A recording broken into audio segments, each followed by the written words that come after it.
श्री राधा पुरुषोत्तम देव की जय। करारविंदे नवदारविंदम मुखारविंदे विनिवेशयन्तम् वरस्य भद्रस्य पुटे शयानम् बालं मुकुन्दं मनसा स्मरामि। श्रीकृष्ण गोविन्द हरे मुरारे हे नाथ नारायण वासुदेव। जिह्वे बसवामृतमेतदेव गोविन्द दामोदर माधवेति। इतरे तु कामाखिलगोपकन्या मुरारिपादार्पितचित्तवृत्ति। दध्यादिकं मोहवशादगोचर गोविन्द दामोदर माधवेति। गृहे गृहे गो भवतु कदम्बा सर्वे मिलित्वा समवाप्ययोगम्।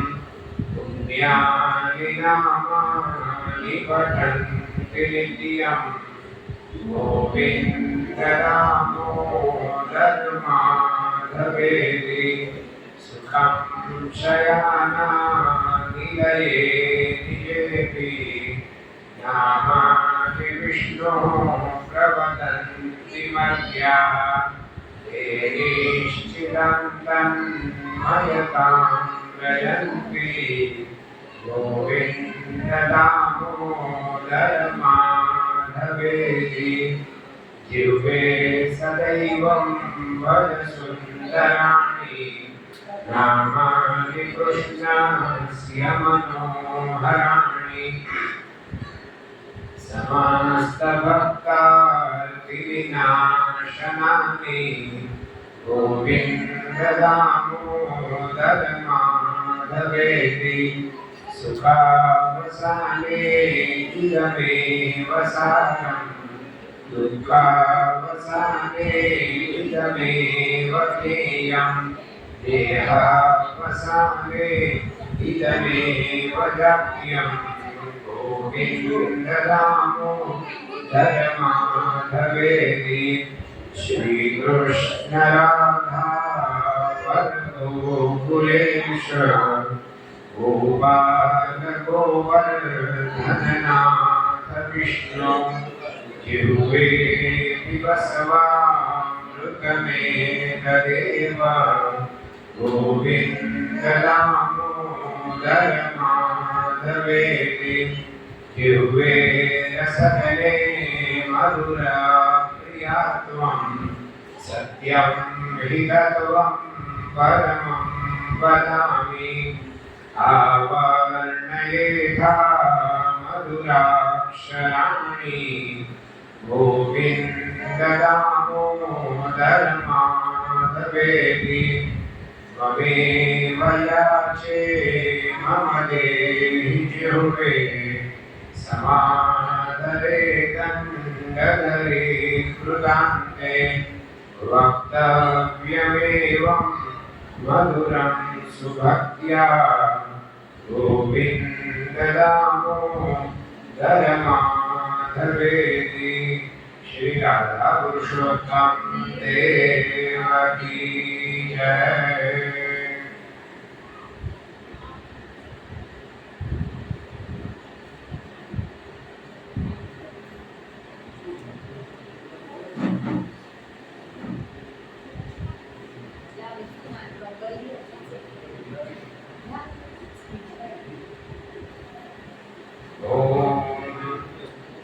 सच्चिदानन्दरूपाय विश्वोत्पत्त्यादिहेतवे तापत्रयविनाशाय श्रीकृष्णाय वयं नमः।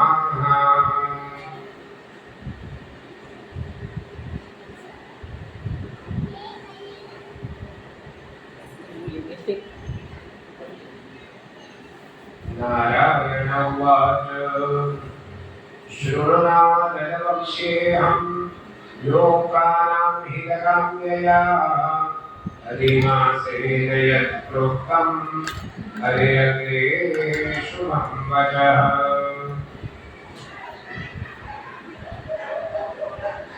भगवान नारायण हरि અને લક્ષ્મી વચ્ચેનો જે સંવાદ થયો,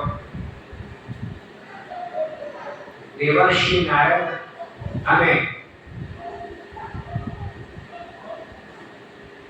નરનારાયણ વચ્ચે જે સંવાદ થયો અને સુખદેવ મહારાજ અને શૌનકાદી ઋષિમુનિઓ વચ્ચે જે સંવાદ થયો, તેમાં અંતે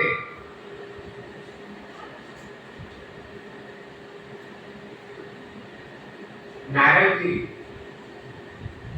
નરનારાયણ ભગવાનને પૂછે છે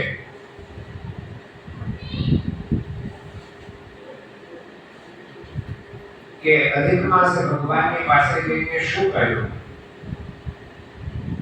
ત્યારે નારાયણ ભગવાન કહે છે કે નારદજી, વૈકુંઠમાં પરમાત્માની પાસે અધિક માસે જે વચન કહ્યું તે લોકોના કલ્યાણ માટે હું તમને કહું છું. અધિક માસ ભગવાન પાસે આવીને કહે છે કે હે કૃપાનિધાન,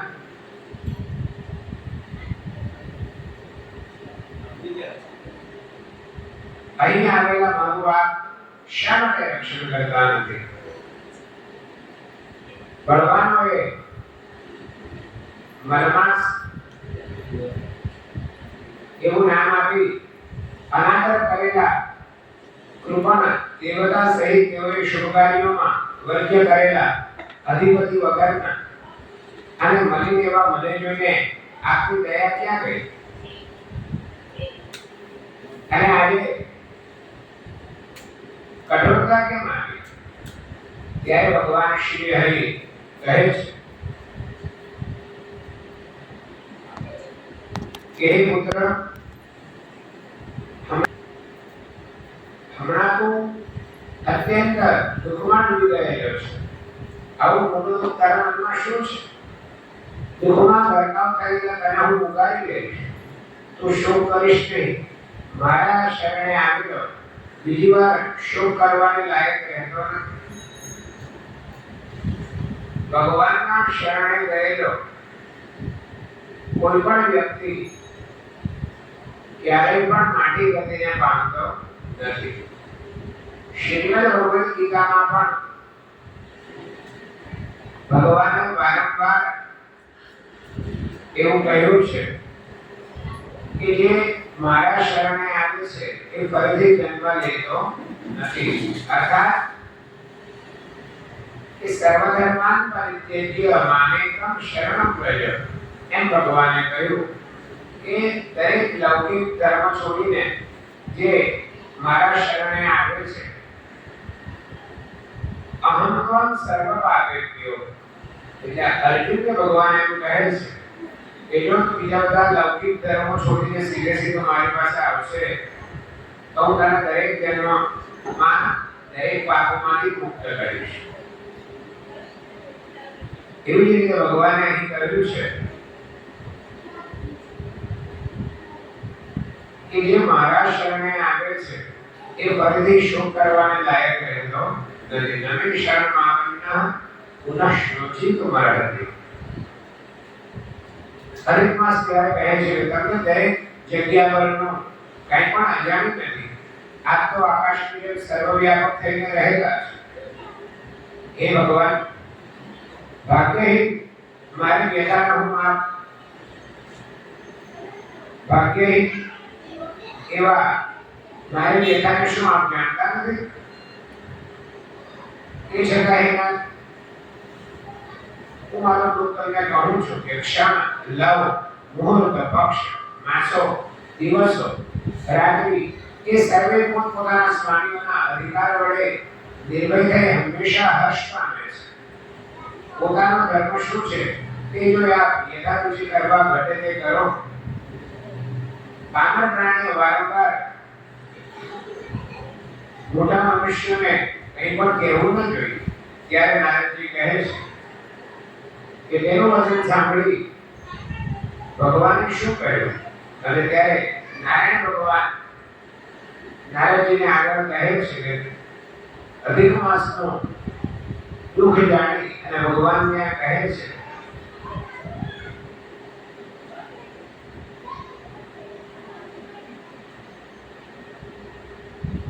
કે ભગવાને કહ્યું કે જે ગુણ મારા વિશે કહે છે તે સર્વ લોકમાં તથા વિદમાં પ્રસિદ્ધ છે. મારું નામ પુરુષોત્તમ તે પણ મેં તેને અર્પણ કર્યું છે. આ નામ વડે આખું જગત પવિત્ર થશે અને મારી બરોબરી મેળવીને 12 માસોમાં શ્રેષ્ઠ થશે. જગતને પૂજ્ય તથા વંદન કરવા યોગ્ય આ માસ થશે. આ માસ પોતાનું પૂજન કરનારા મનુષ્યોના દુઃખ દરિદ્રતાનો નાશ કરનારો થશે. બધા માણસો કામનાવાળા છે અને મેં આને નિષ્કામ કીધો છે. તેમજ બધા લોકોને મોક્ષ આપનારો અને મારી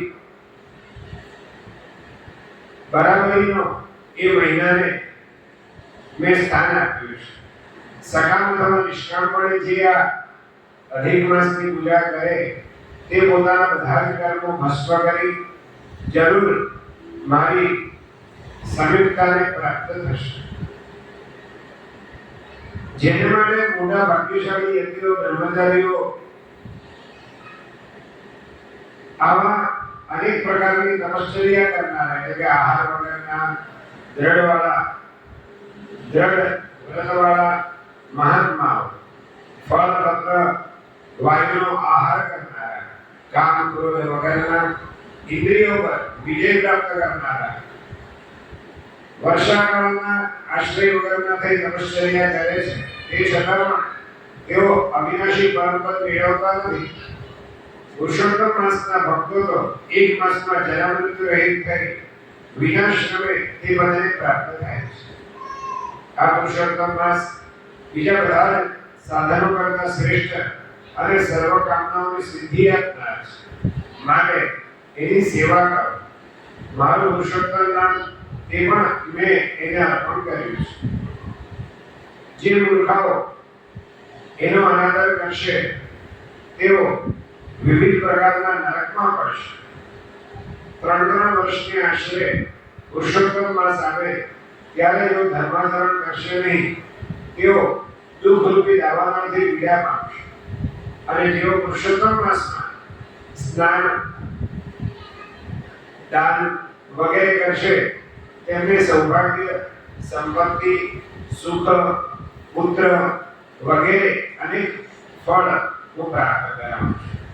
માટે અધિક માસની ચિંતા છોડી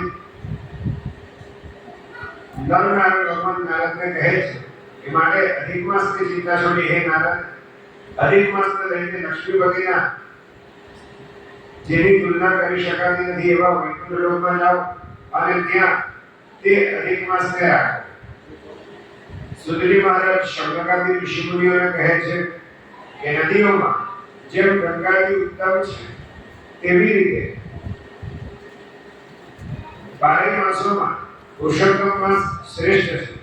જેમ આકાશમાં સંચરતા પક્ષીઓમાં ગરુડજીમાં ઉત્તમપણું છે તેમ 12 માસોમાં પુરુષોત્તમ માસ શ્રેષ્ઠ છે. જેમ 18 વર્ણોમાં બ્રાહ્મણ શ્રેષ્ઠ છે તેમ 12 મહિનાઓમાં આ પુરુષોત્તમ માસ શ્રેષ્ઠ છે. જેમ નાગકુળમાં શેષજી વિશેષ ગણાય છે કેવી રીતે 12 માસોમાં પુરુષોત્તમ માસ શ્રેષ્ઠ છે.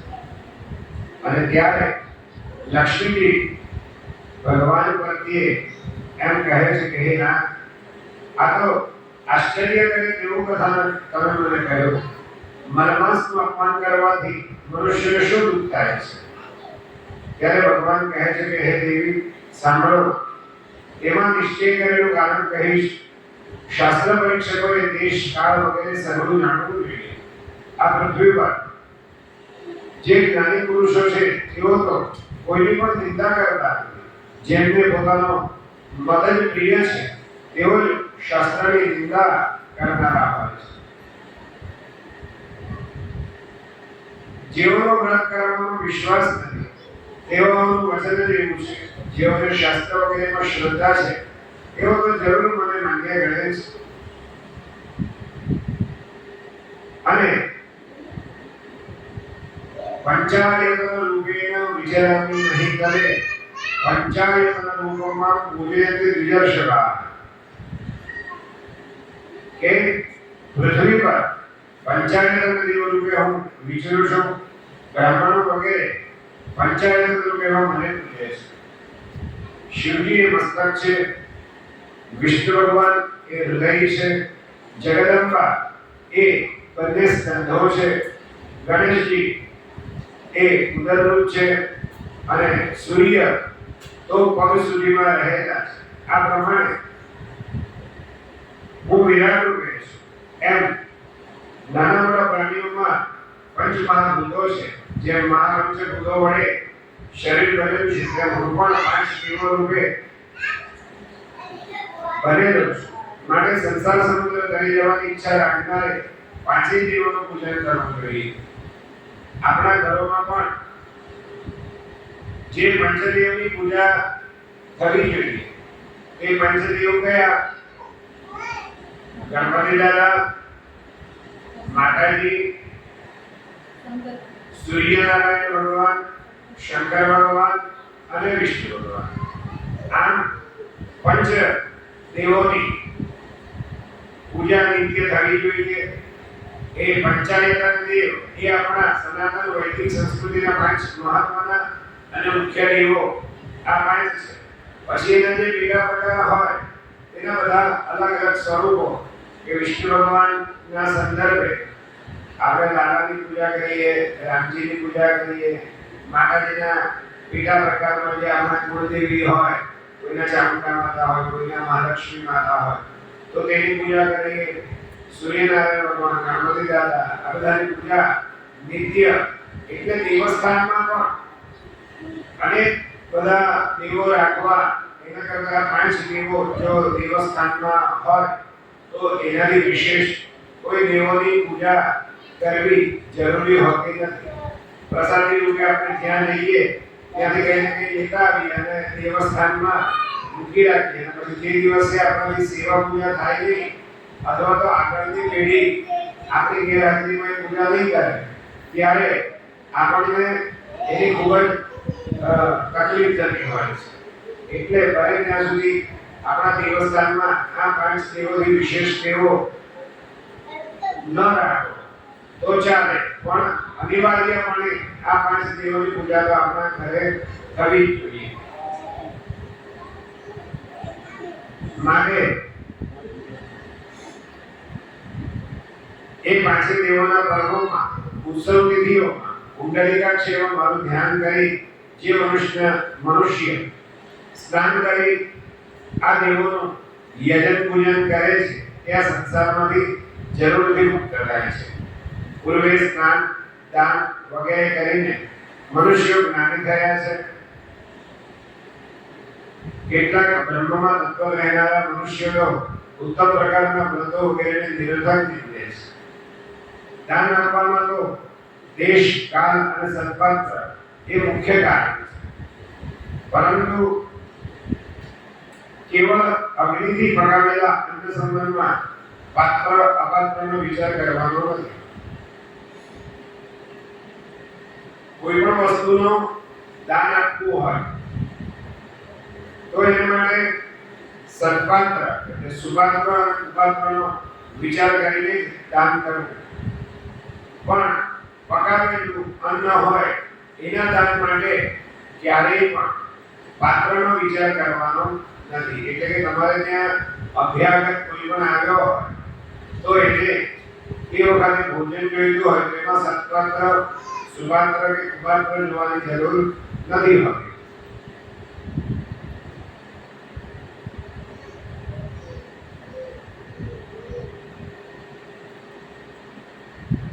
એક સંપૂર્ણ માસમાં પણ પાંચ પરમણીઓમાં પુણ્ય કરવું એ વિશેષ શ્રેષ્ઠ છે. કારણ કે તે પરમણીઓમાં અન્નદાન, વસ્ત્રદાન જે કંઈ કર્યું હોય તે અનંત ફળ આપનારું થાય છે. દાન આપવા માટે જો કે બધા સમયો શ્રેષ્ઠ ગયા છે, છતાં પણ આ પુરુષોત્તમ માસ એ વધારે શ્રેષ્ઠ ગણાય છે. આપણે કોઈ પણ પ્રકારનું દાન કરવા ઈચ્છીએ તો એને માટે અધિક માસ એ સૌથી શ્રેષ્ઠ અને ઉત્તમ પ્રકારનો અવસર આપણને જીવનમાં પ્રાપ્ત થાય છે. કોઈ પણ મનુષ્ય સર્પાત્રને દાન આપવાથી ધનવાન થાય છે. ધનના પ્રભાવથી પુણ્ય કર્મ કરે છે અને પુણ્યના પ્રભાવે તે દેવલોકમાં જાય છે. આવો મનુષ્ય ફરીથી ધનવાન અને પુનઃ શ્રેષ્ઠ ભોગો ભોગવનાર થાય છે. દાન નહીં કરનાર દરિદ્ર થાય છે. દરિદ્ર હોય તો પાપ કર્મ કરે છે. પાપ કર્મના યોગે તે નરકમાં પડે છે અને પુનઃ દરિદ્ર અને પાપી થાય છે.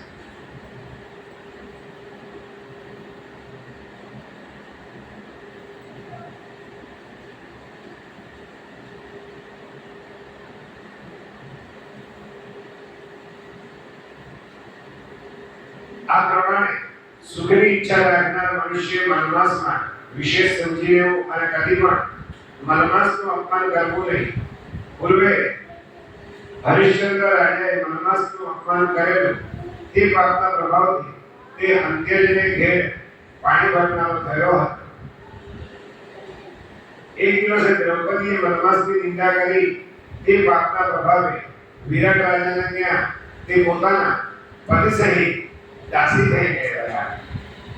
હે દેવી, દમયંતી રાણીએ એક દિવસ મનમાસની નિંદા કરી તે પાપના યોગે નલરાજાને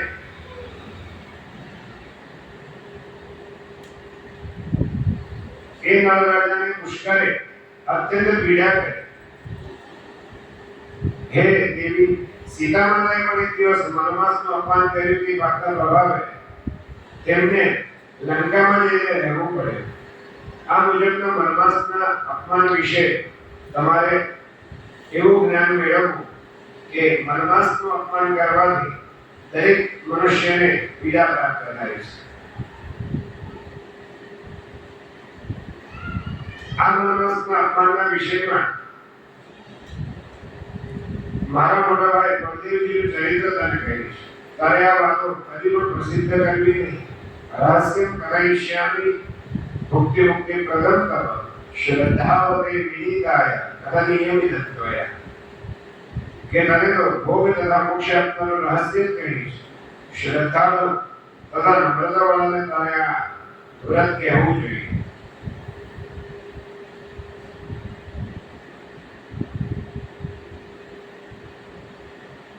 કોઈ પણ શાસ્ત્રની વાત કે કોઈ પણ ગ્રંથની મહત્વની તત્વાર્થવાળી વાતો તેને જ કહેવી જેને આપણા ધર્મ અથવા તો ગ્રંથો પ્રત્યે માન સન્માન હોય. જેને ધર્મ પ્રત્યે પોતાના ધર્મ ગ્રંથો પ્રત્યે જે વ્યક્તિને શ્રદ્ધા ન હોય તેને ધર્મ ગ્રંથોની વાત કરાય નહીં અને તેની સાથે તર્કમાં ઉતરવું પણ નહીં.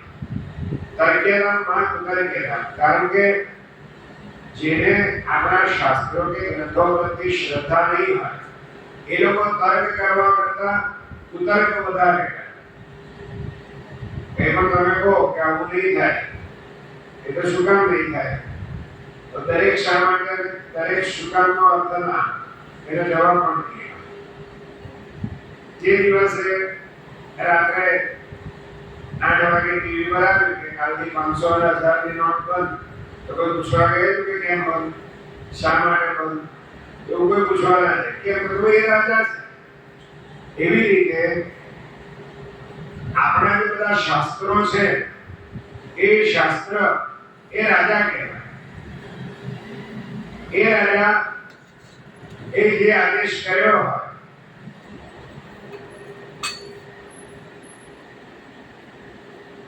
તો રાજાના આદેશને સામે પૂછવા નહીં જવાય કે શા માટે. શાસ્ત્રમાં લખ્યું હોય કે આટલું કરવું ને આટલું નહીં કરવું, તો એટલું કરાય ને એટલું નહીં કરાય.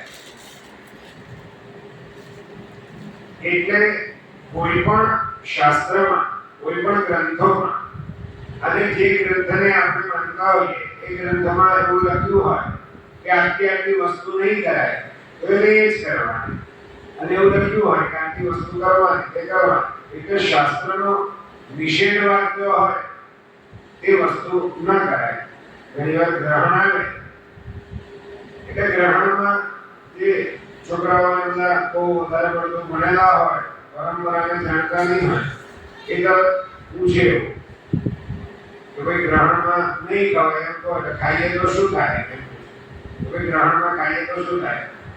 એના માટે સરળ જવાબ એવો છે કે ગ્રહણમાં ખાઈએ તો શું થાય એની ખબર નથી, પણ નહીં ખાવ તો કઈ નહીં થાય એની ગેરંટી. ગ્રહણમાં નહીં ખાવ તો કઈ નહીં થાય.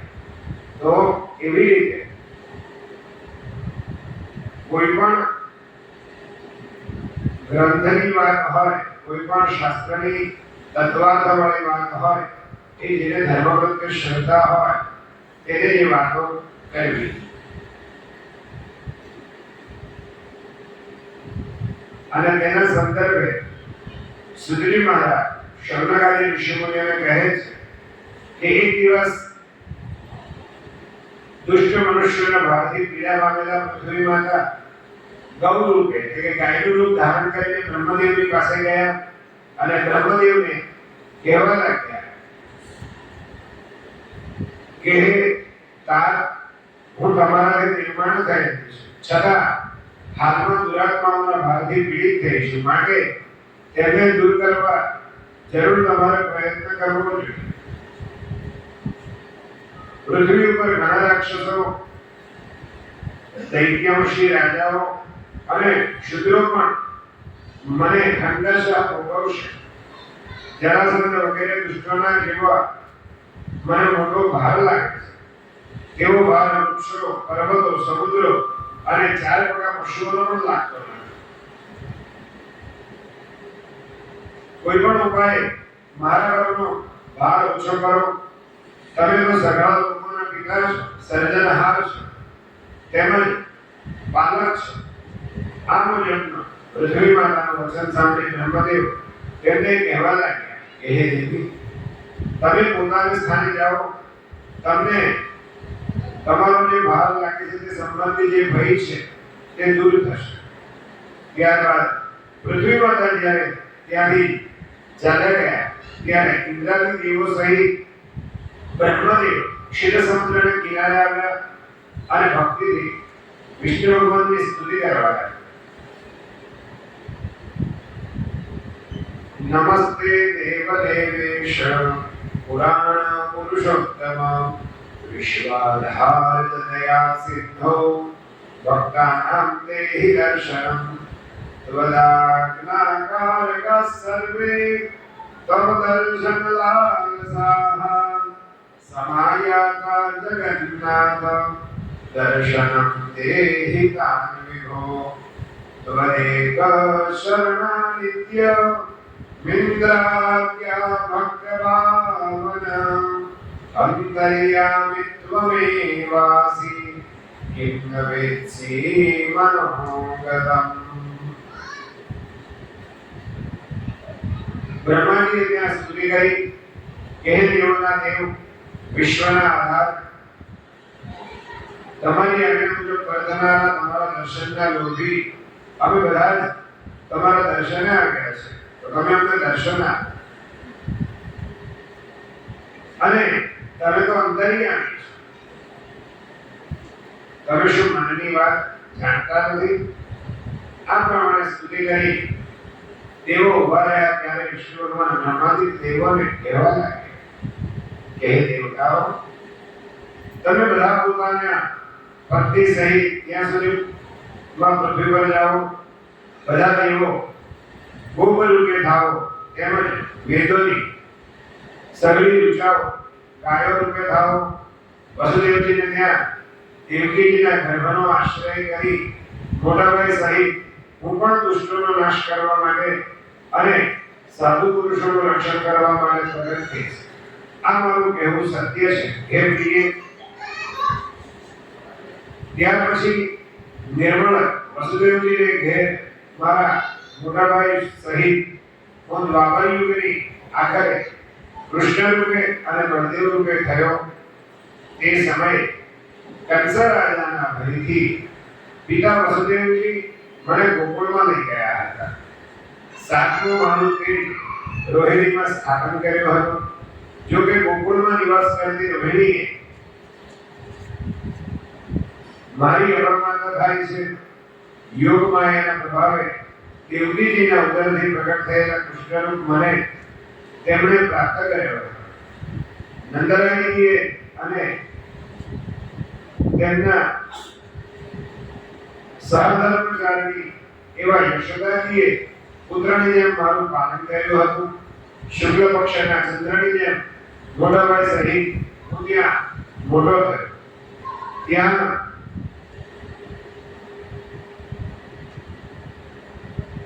દુર્ગમાન કરતા મેં પુતનાનો ઘાત કર્યો.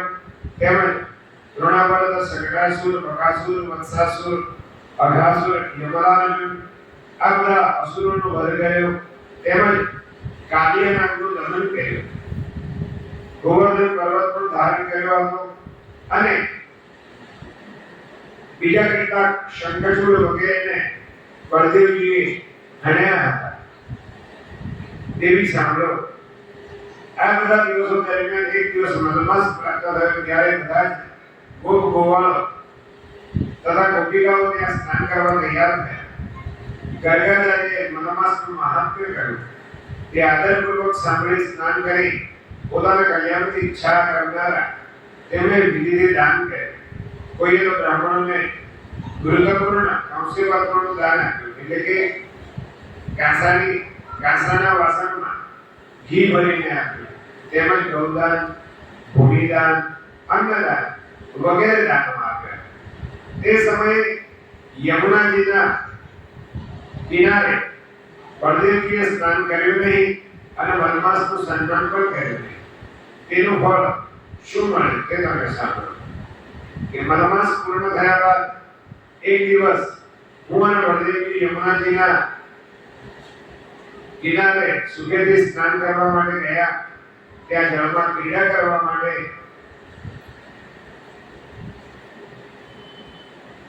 બધા અન્ય ગોવાળિયાઓ પણ આવ્યા અને ત્યાં પરસ્પર શરત કરીને મેં એક રમત શરૂ કરી કે ગોપાલો, યમુનાજીને તીરે બેસી હું 100 તાળી વગાડું ત્યાં સુધીમાં જળમાં ડૂબકી મારીને પ્રાણનો અવરોધ કરવા કયો મનુષ્ય સમર્થ છે? તે સમયે પ્રાણાયામ કરવામાં સમર્થ બળદેવજીએ ડૂબકી મારી. મેં 100 તાળી પાડી, પરંતુ બળદેવજી બહાર નીકળ્યા નહીં. તે સમયે માયાના બળે બળદેવજી દૂરદેશમાં ચાલી ગયા અને ત્યાર પછી જન્મથી બહાર નીકળ્યા. કિનારો જોઈ આશ્ચર્ય પામ્યા અને ત્યારે તે મનમાં વિચાર કરવા લાગ્યા કે હું કઈ જગ્યાએ આવી પહોંચ્યો? આ દેશમાં કોણ હશે? બધા ગોવાળિયાઓ ક્યાં ગયા? તેમજ કૃષ્ણ પણ ક્યાં ગયા? કયા નામનું આ નગર હશે અને આ નદીનું પણ નામ શું હશે? પતાકાઓથી એટલે કે ધજા પતાકાઓથી સુશોભિત નૌકાઓ કોની આવે છે? તૃષાથી પીડાતા પર્વત જેવા મોટા ધજા સહિત આ કોના હાથીઓ નદી કિનારે આવે છે? તેમજ આ અશ્વ પણ કોના આવે છે? કદલીના વૃક્ષોની શોભના અને સુંદર ફૂલોવાળા આ બગીચાઓ કોના હશે? અને મનમાં વિચાર કરવા લાગે કે શું હું મોભાવી ગયો છું? અને આવો વિચાર કરતા એટલામાં તો બળદેવજીને પકડવા માટે રાજાના દૂતો આવી પહોંચ્યા અને પરસ્પર કહેવા લાગ્યા કે આ બાળકને બાંધી લો. ઘણે દિવસે 32 લક્ષણવાળો આ મળી આવ્યો છે. આ બાળક વડે જરૂર રાજાનું કાર્ય પરિપૂર્ણ થશે એમ કહી તે બળદેવજીને બાંધી રાજાની પાસે ત્યાંથી લઈ જવા લાગ્યા. અને જ્યારે તે રાજાના દૂતો બળદેવજીને લઈને જતા હતા એટલામાં બળદેવજીને બાંધી દેવા માટે રાણીના દૂતો પણ આવી લાગ્યા અને તે સમયે રાણીના તથા રાજાના તે બધા દૂતો પરસ્પર સ્પર્ધા કરવા લાગ્યા કે અમે આ ગ્રહણ કરીશું અને રાજમંદિરમાં લઈ જઈશું નહીં. એક બાજુ બીજા જે દૂતો આવ્યા હતા કે અમે આને લઈ જઈશું. અને આ બધી વાતમાં રાણીની પાસે બી હાથ જોડી ઉભા રહેતા રાજાને તો ઘણીવાર અમે અમારી નજરે જોયા છે. તેથી આ બાળકને રાણીના કામ માટે સન્માનપૂર્વક છોડી મૂકો.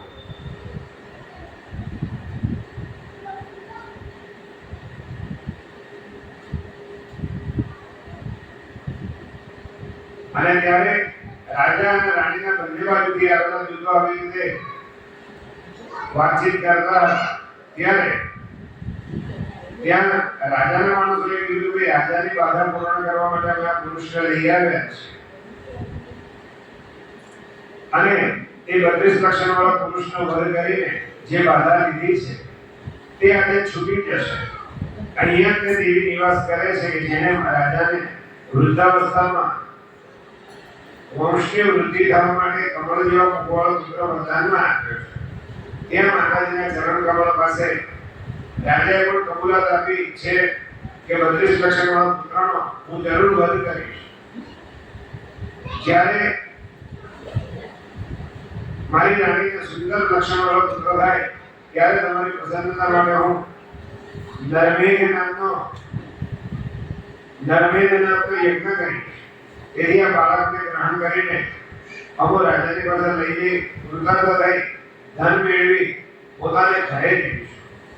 ઘણે લાંબા દિવસે 32 લક્ષણવાળો પુત્ર અમે મેળવ્યો છે. મરણ થાય છતાં પણ છોડીશું નહીં તો જીવતા તો કેમ છોડી મૂકીએ.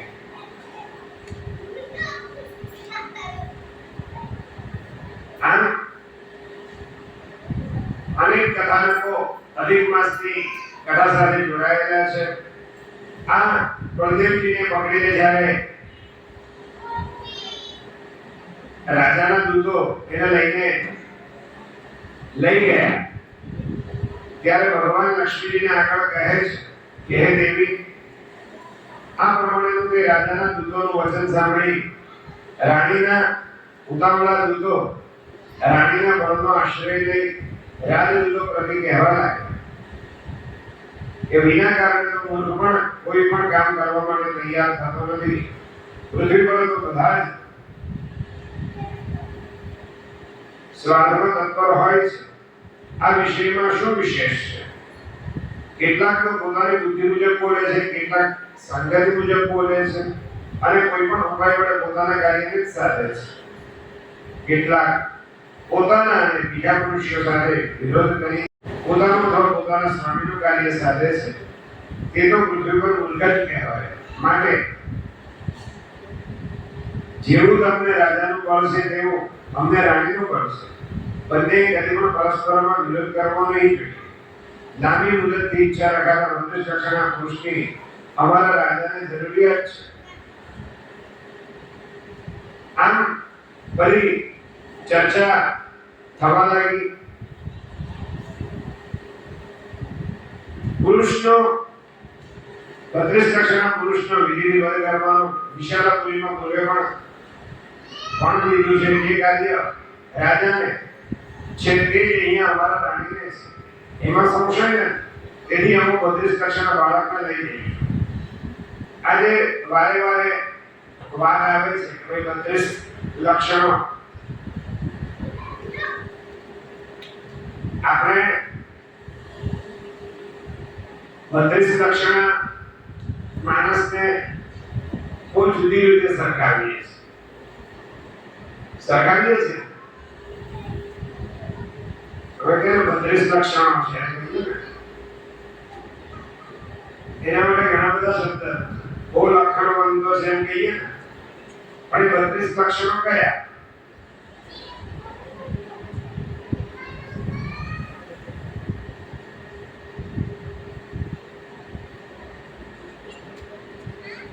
અહીંયા મુહૂર્ત તત્વ ચિંતામણી નામના ગ્રંથમાં એ જે 32 લક્ષણોનો ઉલ્લેખ થયો છે તે અહીંયા ટીકામાં આપ્યો છે.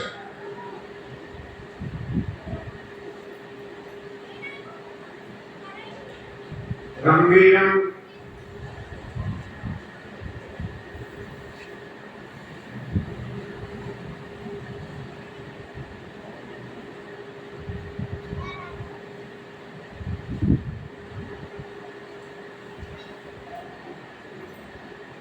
गंभीरं सत्वनाभि स्वरवर्णनखा श्योष्ठतान्वाङ्घ्रिजुह्वा हस्तं पर्वत विजत्वं नखकच कुशलं पूर्णमभालानोरः दीर्घं नासा उचान्तरं नयनानुभुजं पृष्ठलिङ्गाद्यजाङ्घ्रि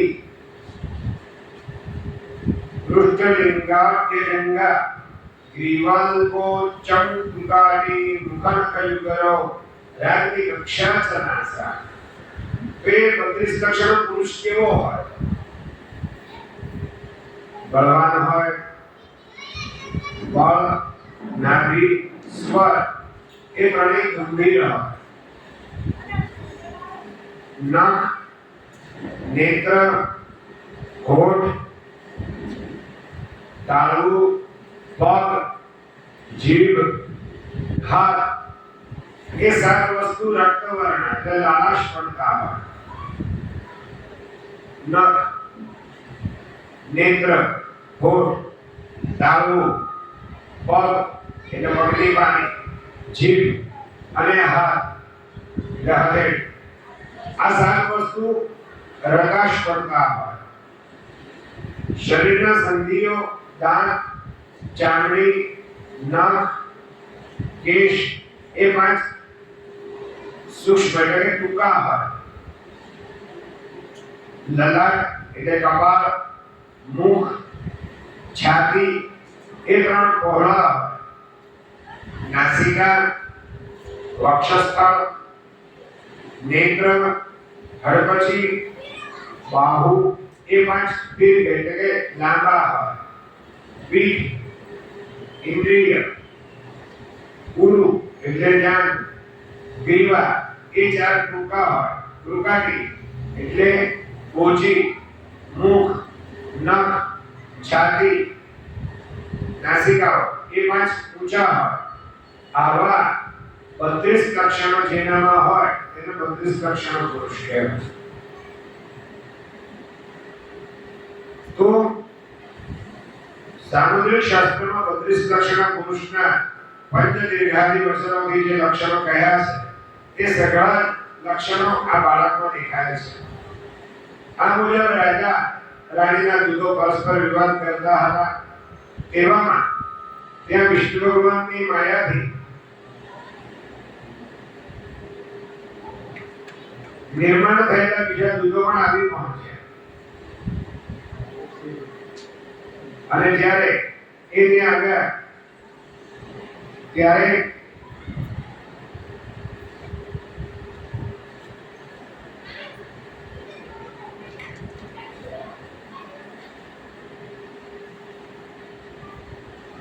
એ વિષ્ણુ ભગવાનને સેંકડો દૂતો જ્યાં રાજદૂતો વિવાદ કરતા હતા ત્યાં આવ્યા તેમણે કહ્યું કે અરે તમે કોણ છો રસ્તામાં બાળકને લઈ ક્યાં જાઓ છો અમારા ચક્રવર્તી રાજાને શું તમે જાણતા નથી તમે તો ખંડિયા રાજાના દૂતો છો તદ્દન મૂર્ખા છો કે શું આ પાછળ શ્વેત છત્રધારી રાજા આવે છે ચામડોથી ઢળાતા ચતુરંગ સેનાવાળા કિરીટ કુંડલધારી વનમાળાથી શોભતા ઇન્દ્રના સમાન તેજસ્વી શિક્ષા કરવામાં યુવરાજાની બરોબરિયા અને બુદ્ધિબળમાં બૃહસ્પતિ જેવા રાજા છે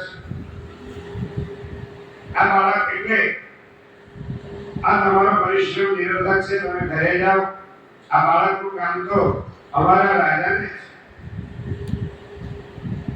પ્રથમ તો આ મધ અથવા જળમાન કરાવીને શુદ્ધ કરી પછીથી દ્રોણીમાં એક પાત્ર નાખી એનું રસાયણ દવા બનાવીશું કે જેનાથી અમારા રાજાનો રોગ નાશ પામશે આ બધી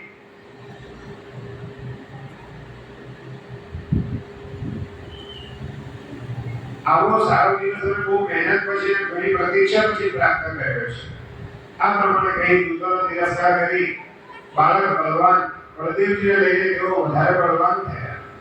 બ્રહ્મદેવ પણ જેની માયાથી મોહ પામ્યા ન હોય તો પોતાની કન્યાની પાછળ કેમ જતા? ઇન્દ્ર રાજા પણ જેની માયાથી મોહ પામ્યા ન હોય તો અહલ્યામાં કામનાવાળા નહીં થતા. જેની માયાથી મોહ પામી રામચંદ્રજીએ સુવર્ણ મૃગને નો વધ કર્યો. આ સિવાય બીજા પણ ઘણા મનુષ્યો ભગવાનના મોહવાસથી અસર પામ્યા છે. ત્યારે મારા મોટાભાઈ બળદેવજી અત્યંત વિશ્વાસ મૂક્યો અને મને યાદ કર્યો. પોતાનો અહંકાર મૂકી દઈ એક મારે શરણે આવ્યા. તે દૂતોએ માર્ગમાં વસ્ત્રો લઈ લીધા, તેથી તે સંકટમાં. તે સમયે તેણે પરમ ભક્તિથી ભગવાન પુરુષોત્તમની સ્તુતિ કરી. શું સ્તુતિ કરી? નમોસ્તુતે નાથપદારવિંદયોઃ મોક્ષૈક સિંધુસ્તમનાશદીપયોઃ સુચારુકાન્ત્યારુણયા સુભક્તમૌલિં પરિરഞ്જતો સદા યદપાદપદ્મારુણકોમલદ્વિષા સિંહાસनं ભાતિ મણિપ્રભં પ્રભો ભાનોદયોદ્ભૂતકરૈः સુરञ्जितं यथोदयाद्रिस्तलमादिपूरुष यद्पादपङ्के रुहसंभवं जलं मलं हि त्रैलोक्यभवं हीनस्ति तदेव शीर्षे शिवया समन्वितो दधार देवो जगदावधीश्वरः.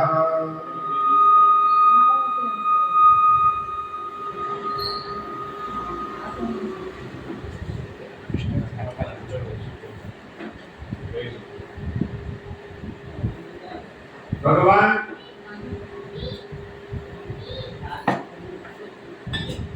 पुराण पुरुषोत्तम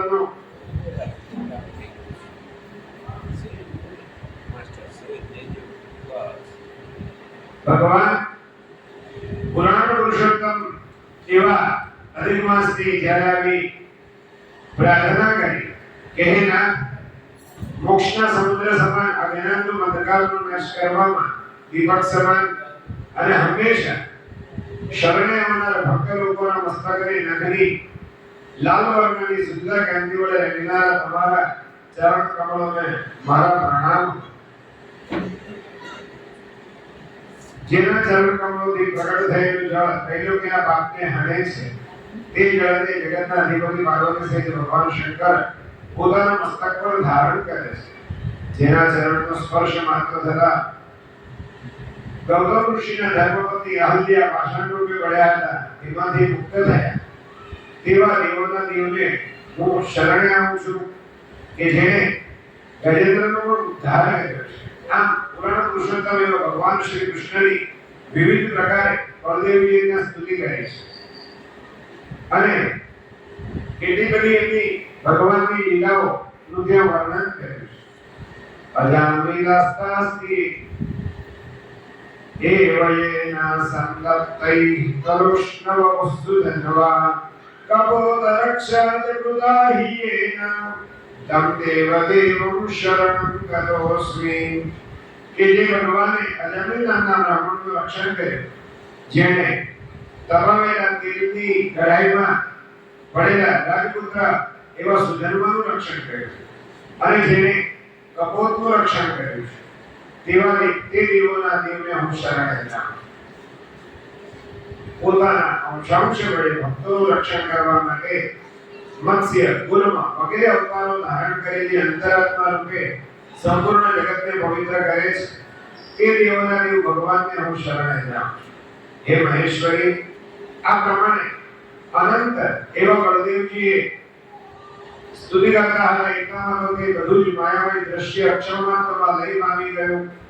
દૂતો, રાજા, બંધન, ભય આ બધું જ અદ્રશ્ય થઈ ગયું. કોઈ પણ વસ્તુ, કોઈ પણ વ્યક્તિ ત્યાં જોવામાં આવ્યું નહીં. તે સમયે બળદેવજી યમુના નદીના જળમાંથી બહાર નીકળ્યા તેમણે જેમ બળદેવજી ક્યારે જળમાંથી બહાર આવે એમ રાહ જોતા બધા ગોપ ગોવાળોને ત્યાં વિખરાયેલા જોયા અને કૃષ્ણ પરમાત્માને પણ ત્યાં યમુના તટે ઉભેલા જોયા વિહવળ મુકવાળા અને પોતાને જોતા મોટા ભાઈને કૃષ્ણ કહ્યું કે ભાઈ અહીં સ્નાન કરવામાં કેમ સમય વિલંબ કર્યો ત્યારે એકાંત સ્થાનમાં આવી બળદેવજી ભગવાન શ્રી કૃષ્ણ પરમાત્માને કહ્યું અને કૃષ્ણને જળમાં જીતી પણ જોયું તો બધું વિસ્તારથી કહ્યું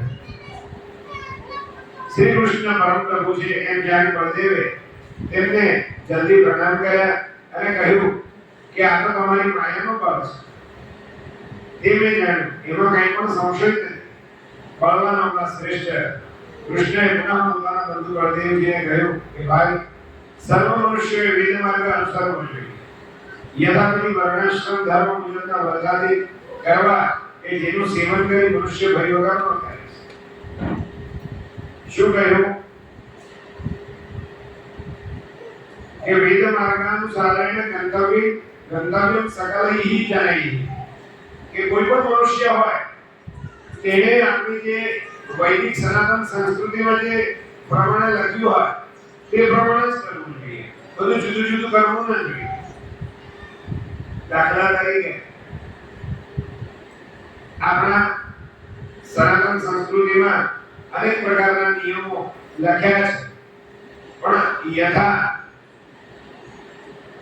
શક્ય હોય એટલા દરેક નિયમો આપણે પાળવા જોઈએ એટલે વૈદિક સનાતન સંસ્કૃતિનો જે માર્ગ છે એ પ્રશસ્ત છે જેની ઉપર ચાલવાથી હંમેશા માણસો સુખી જ થાય છે અર્થાત કે પુણ્ય જ પ્રાપ્ત કરે છે ઘણીવાર ભગવદ ગીતામાં એવું લખ્યું છે કે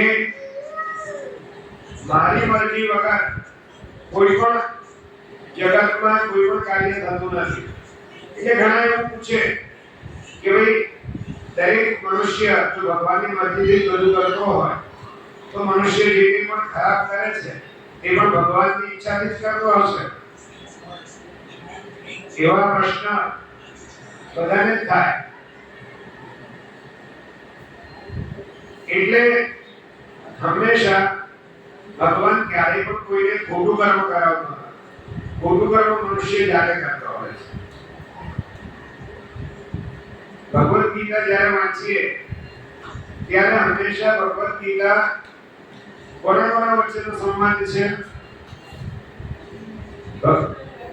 શ્રી કૃષ્ણ અને અર્જુનની વચ્ચેનો જે સંવાદ છે તો એમાં શ્રી કૃષ્ણ પરમાત્મા અર્જુનને જ્યારે ગીતા સંભળાવતા એટલે એમણે અર્જુનને જે પ્રશ્નો કર્યા તેના જવાબમાં કૃષ્ણ પરમાત્માએ તત્વજ્ઞાનથી ભરેલી વાણી સમગ્ર માનવ જગતને પ્રદાન કરી છે બીજા બધા ગ્રંથો લખાયેલા છે પણ ભગવદ ગીતા ભગવાનના શ્રી મુખેથી ગવાયેલો ગ્રંથ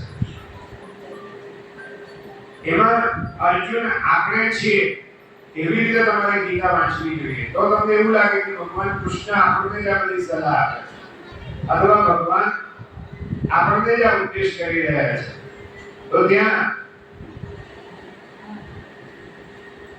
ભગવાને આજે વેદોને અનુસરવાની વાત કરી તો ભગવાને ત્યાં પણ એવું કહ્યું છે કે યજ્ઞદા ચરતિ શ્રેષ્ઠ તત્તદેવે કરો જના સયત પ્રમાણ કુલકે લોકસ્તદ અનુવર્તતે કે યજ્ઞદા ચરતિ શ્રેષ્ઠ આપણે જેમ આપણી પરંપરા હોય તે પ્રમાણે આપણે જો વર્તન નહીં કરીએ એટલે જગતમાં સમાજમાં કે ઘરમાં જેને પોતાને લાગે છે યજ્ઞદા ચરતિ શ્રેષ્ઠ તત્તદેવે કરો જના એનું જોઈને એ જેવું કરતો હોય તેવું જ આચરણ એની પછીની પેઢીના લોકો હોય એ કરતા અને સયત પ્રમાણ પૂરું એ જેવું પ્રમાણ સ્થાપિત કરીને જાય એને જ પ્રમાણ માનીને એના પછીના લોકો એ જ પ્રમાણને માન્ય ગણીને પોતાનું જીવન વ્યાપન કરતા હોય છે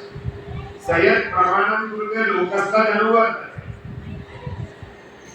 એટલે ધર્મ પરંપરાથી જે રિવાજો હોય, પરંપરાથી ચાલી આવતી જે પૂજાઓ હોય, પરંપરાથી ચાલી આવતી સનાતન સંસ્કૃતિ પ્રમાણેના જે રૂઢિઓ હોય, એ બધી રૂઢિઓ, બધા રિવાજો, બધી પરંપરા ધીરે ધીરે લુપ્ત નહીં કરવાની, પણ એના સ્વરૂપમાં ફેરફાર કરીને એ પરંપરાઓ ચાલુ રાખો તો તમારા પછીની પેઢી હોય તો એ પરંપરા મુજબ એ માર્ગે સનાતન સંસ્કૃતિના માર્ગે આગળ ચાલે. બાકી તો કોઈ પણ સંસ્કૃતિને લુપ્ત કરવા માટે અત્યારે અનેક એવા પરિબળો કામ કરી રહ્યા છે કે જે સનાતન વૈદિક સંસ્કૃતિને અધઃપતન તરફ લઈ જવા માટે તત્પર બેઠા છે. તો હંમેશા યથાવિધિ વર્ણાશ્રમ ધર્મ મુજબના વ્રતાદિ કરવા કે જેનું સેવન કરી મનુષ્ય ભય વગરનો થાય છે.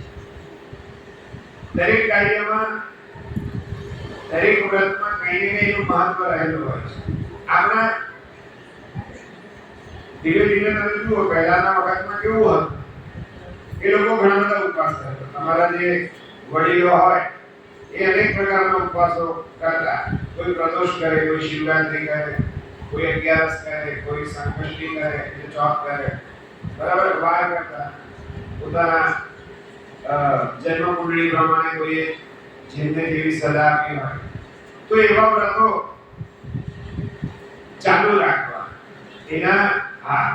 એની સામે એવું કરું કે ડોક્ટર ના મળે તો જડતાપૂર્વકનો ઉપવાસ કરાય નહીં. ભગવદ ગીતાના 6થા અધ્યાયના 7મા શ્લોકમાં એવું લખ્યું છે કે વધારે પડતા ઉપવાસ કરીને ભૂલ થઈ ગઈ. 17મા અધ્યાયમાં એવું કહ્યું છે કે જે વધારે પડતા ઉપવાસ કરીને શરીરને કૃશ કરીને આત્મામાં બેઠેલા મને પરમાત્માને જે કષ્ટ આપે છે એ આસુરી વૃત્તિ વાળો છે, આવું કહ્યું છે. એટલે વધારે પડતા ઉપવાસ એટલે જરાક પણ ઉપવાસ નહીં કરવા એવો આશય ભગવાનનો નથી ત્યાં કહેવાનો. પણ જ્યારે તમારી શારીરિક શક્તિઓ એ ઉપવાસને લીધે જો જીવન જીવવા માટે અડચણરૂપ બને ત્યારે ઉપવાસ નહીં કરવા એવો આશય. જ્યાં સુધી થતું હોય ત્યાં સુધી બધું જ કરવું. અઘરામાં અઘરા ઉપવાસ પણ કરી શકાય. ડોક્ટરે ના પાડી હોય ત્યારથી જ નહીં કરાય. અને મહત્વના 5 ઉપવાસો તો કરવા જ. કયા 5 ઉપવાસો કોઈને ખબર છે? બંને 11 વર્ષમાં, વર્ષ દરમિયાન, મહિના દરમિયાન નહીં, વર્ષમાં આવતા 5 એવા પર્વો છે કે જેમાં ઉપવાસ કરવા જોઈએ. બંને 11 એટલે દેવ ઉઠી અને દેવ શયની એકાદશી, રામનવમી, જન્માષ્ટમી અને મહાશિવરાત્રી. આ 5 પર્વ એવા છે કે તે દિવસે ઉપવાસ કરવા જોઈએ. ઉપવાસ એટલે કેવી રીતે કરાય? સરસ મજાની 8-10 ફરાળની આઈટમ બનાવીને નહીં. દસમને દિવસે સવારે હવિષ્યાન્ન ખાવા. હવિષ્યાન્ન એટલે કોઈ પણ પ્રકારના મસાલા વગરનું કાપેલું અન્ન ખાવું. દસમને દિવસે સાંજે ફક્ત દૂધ લેવું. ખાલી 11 નિર્જળા એકાદશી છે એવું નથી. 24 એકાદશી નિર્જળા જ છે. પાણી પર જ રહેવાનું છે. 11 દિવસે પાણી નહીં ભાવે, પાણી પર નહીં રહેવાય તો દૂધ, અને દૂધ પર નહીં રહેવાય તો ફળ. બસ પછી કઈ ઓપ્શન આપ્યું નથી. મૂળ શબ્દ છે ફળાહાર. શું છે? ફળાહાર કરવાનો, ફળનો આહાર કરવાનો છે. આપણે ફળાહારનું ફરાળ કરી નાખ્યું અને એમાં જાતની બધી વાનગીઓ અને સામગ્રીઓ આપણે દઈએ. કોઈને ત્યાં પુષ્ટાવેલા ઠાકોરજીની સેવા છે? તમે ઠાકોરજીને ફરાળ ધરાવો કોઈ દિવસ? ઠાકોરજીને ફરાળની સામગ્રી ધરાવતી નથી. એટલે રેગ્યુલર જે થાળ ધરાવતો હોય તે ધરાવે. બરાબર? એટલે ફલાહાર છે. અને પછી 11 ને દિવસ એવી રીતે અને શ્રીમદ ભાગવતની કથાના જે નિયમો, કથા શ્રવણ શ્રોતાઓના જે નિયમો છે એમાં પણ આ વાતનો ઉલ્લેખ કરેલો છે કે ભોજનમ તુ વરમ મન્યે, કે જો તમારાથી કથા સાંભળવા માટે આ બધી વસ્તુ બાધારૂપ હોય, અડચણરૂપ હોય તો ભોજનમ તુ વરમ મન્યે, ભોજન કરી લેવું એ સૌથી શ્રેષ્ઠ બતાવ્યું છે. જો શરીર ધર્મ પાળવામાં આ બધી વસ્તુ અડચણરૂપ હોય તો ભોજન કરી દેવું. બીજો એક શાસ્ત્રનો મત એવો પણ છે કે 11 ને દિવસે જો ફરાળ અનુકૂળ નહીં આવતી હોય તો તમે ભાત નહીં ખાઓ તો તમને અડધી એકાદશીનું ફળ મળે. એટલે ચોખા નહીં ખાવાના તો પણ તમને એકાદશીનું ફળ પ્રાપ્ત થતું હોય છે. તો આ રીતે દરેક મનુષ્યએ વેદ માર્ગ અનુસરવો જોઈએ. એ એકાદશીનું વ્રત આ રીતે કરીને 12 દિવસે કાચા સીધાનું દાન કરી અને પછી પારણા કરવા અને અખંડ એકાદશી કહેવાય. એ દસમથી શરૂ થઈ એટલે 12 પૂરી થાય. આવી યથાવિધિ વર્ણાશ્રમ ધર્મોજનનો વ્રતાદિ કરવા કે જેનું સેવન કરી મનુષ્ય ભય વગરનો થાય છે. શ્રેષ્ઠ મનુષ્ય જેવું કરે છે તેવું બીજો મનુષ્ય પણ કરે છે. તેથી મોટા મનુષ્ય તો જરૂર આવું સારું કાર્ય કરવું જ જોઈએ.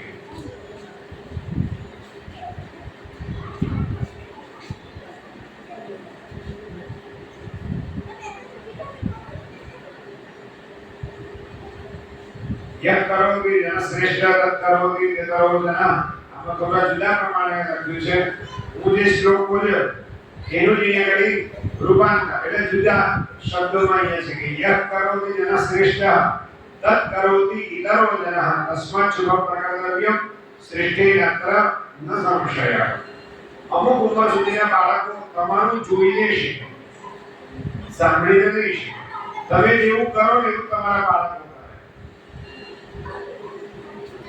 એટલા માટે પણ જે શ્રેષ્ઠ છે, જે મોટા છે, તે મોટા મનુષ્યનો જરૂર સારું કાર્ય કરવું જ જોઈએ. સંસાર સમુદ્ર તરવા માટે હંમેશા તપશ્ચર્યા કરવી. તપશ્ચર્યા સરખું બીજું ઉત્તમ ફળ આપનાર સ્વર્ગ મૃત્યુ કે પાતાળ લોકમાં બીજું કશું નથી. તપશ્ચર્યા કે ઋષિ મુનિઓ કરી તપશ્ચર્યા નહીં. સંસારમાં રહીને સાંસારિક મનુષ્યોએ આ બધા વ્રતો કરો એને પણ એક જાતનું તપસ કહેવાય છે.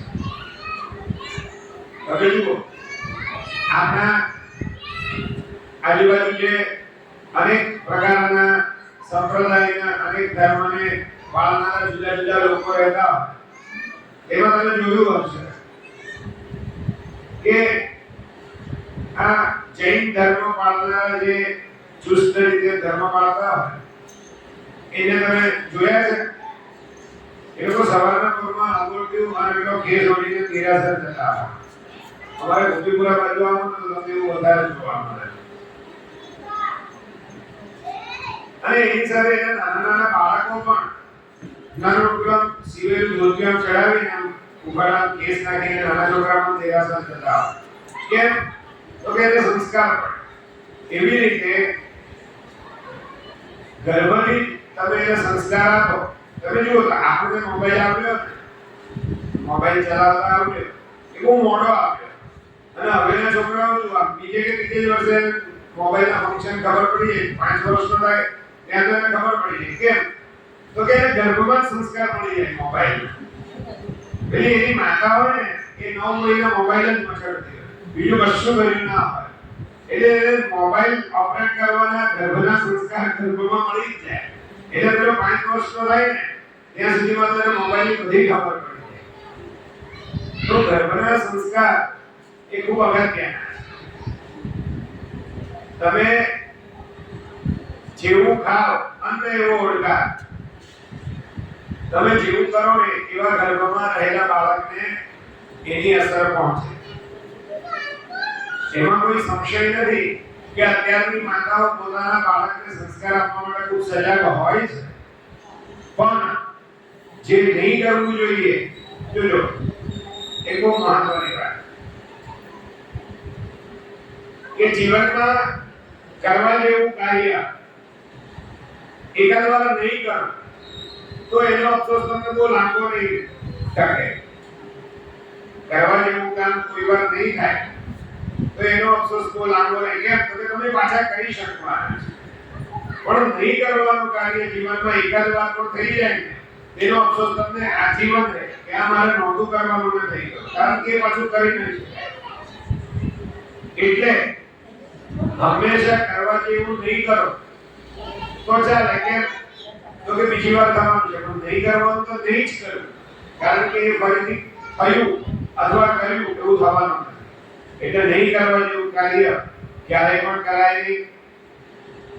આપણે મૂળ કથાનક પર આવીએ તો ભગવાને બળદેવજીને એમ કહ્યું કે હંમેશા વેદ માર્ગને અનુસરવો જોઈએ. સંસાર સાગરને તરવા માટે તપશ્ચર્યા જેવું બીજું કોઈ વ્રત નથી. તપથી રાજ્ય મેળવી શકાય, તપથી ધન ભોગવી શકાય, તપથી મોક્ષ મેળવી શકાય અને તપથી જરૂર જ્ઞાન પણ પ્રાપ્ત કરી શકાય. જે 5 વર્ષની ઉંમરના ધ્રુવ નામના બાળકે પ્રાપ્ત કર્યું તે તપથી જ પ્રાપ્ત કર્યું. આમ ભગવાન બળદેવજીને મૂળ વાત આપણા ઉપદેશ આપ્યા કે ધ્રુવજીએ પણ આ રીતે તપના પ્રભાવે પોતાનું રાજ્ય મેળવ્યું. કે સાવકી માતા સુરુચિએ પિતાની સમીપ અપમાન કર્યું ત્યારે તે પોતાની માતા સુનીની પાસે આવીને બોલ્યા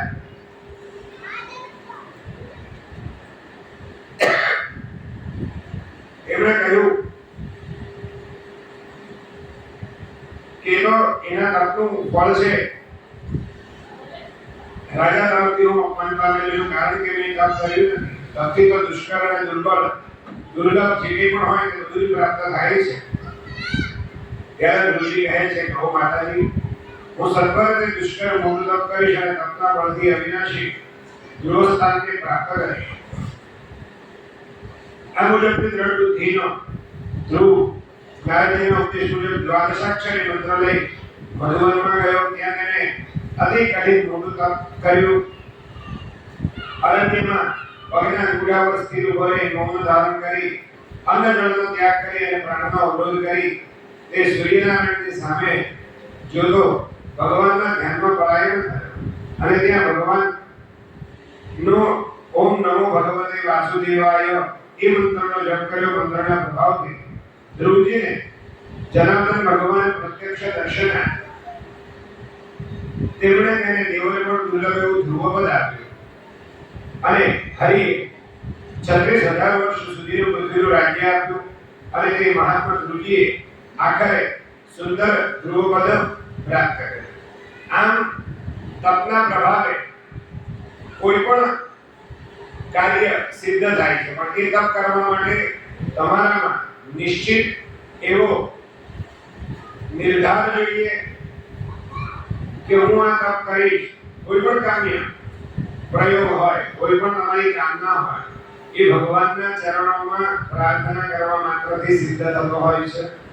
પણ તપશ્ચર્યા અર્થાત કે કોઈ પણ પ્રકારનું વ્રત કરવું, ઉપવાસ કરવા, એની સાથે સૌથી મહત્વનું તે દેવોનો નામ જપ કરવો એ સૌથી મહત્વની વાત છે. આપણે ઉપવાસ કરીએ પણ ભગવાન નામનું સ્મરણ નહીં કરીએ તો એ ઉપવાસની કામના નથી. ઉપવાસનો અર્થ ખબર છે? ભગવાનની નજીક રહેવું. ઉપા એટલે નજીક અને વાસ એટલે ભગવાનની નજીક વાસ કરવો. બરાબર? તો કોઈ પણ ઉપવાસ કરીએ ત્યારે તે દેવોનું યજન કરવું. યજન એટલે પૂજન અથવા તો એનું નામ સ્મરણ કરવું એ સૌથી મહત્વનું છે.